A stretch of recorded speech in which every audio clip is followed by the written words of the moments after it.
I've been working with Ferrite toroids for a while now, but this one, compatible with FT240-43, stayed stable even under weird inductive loads. That caught my attention. It's a NIZ-N core, specifically tuned to suppress EMI between 20 to 250 MHz. That range hits right where most RF interference creeps in, especially if you're doing ham radio or running long coax lines. I slipped this into a common mode choke setup on a noisy antenna. Noise floor dropped by at least 3 dB. Not life-changing, but enough to pull in signals that were lost in the mud.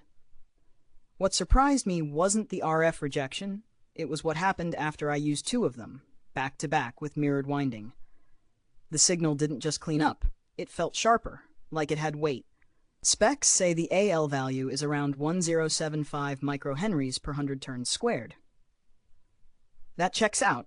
I did my own winding, 60 turns, calculated around 3.8 millihenries. The thing barely got warm at 30 watts. Physical size is manageable, outer diameter 2.4 inches. Inner, 1.4, half-inch thick, just big enough to get serious without being bulky.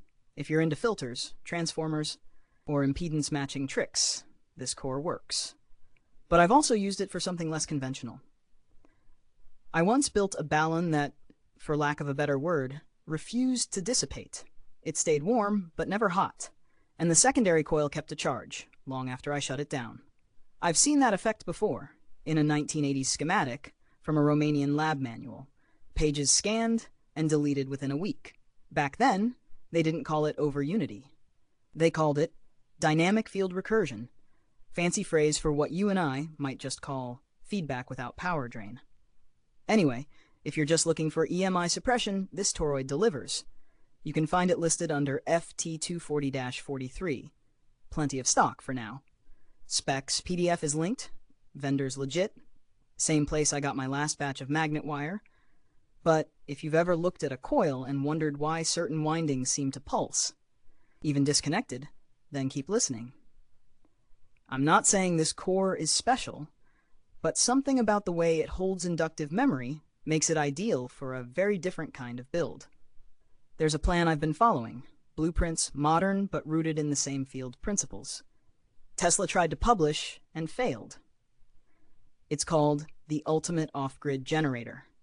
And before you roll your eyes, no, it's not one of those, just slap a magnet on a bike wheel. Scams. This one's real. Built from common parts, under $200. And if you follow the layout, it taps energy from a place most systems ignore. Call it dielectric tension. Call it suppressed inertia. I just call it obvious once you see it run. The design's portable. Light, it fits on a desk, but it powers lights, it charges phones, and it keeps running. There's no fuel, no solar panel, no noise, just coils, just fields, and geometry.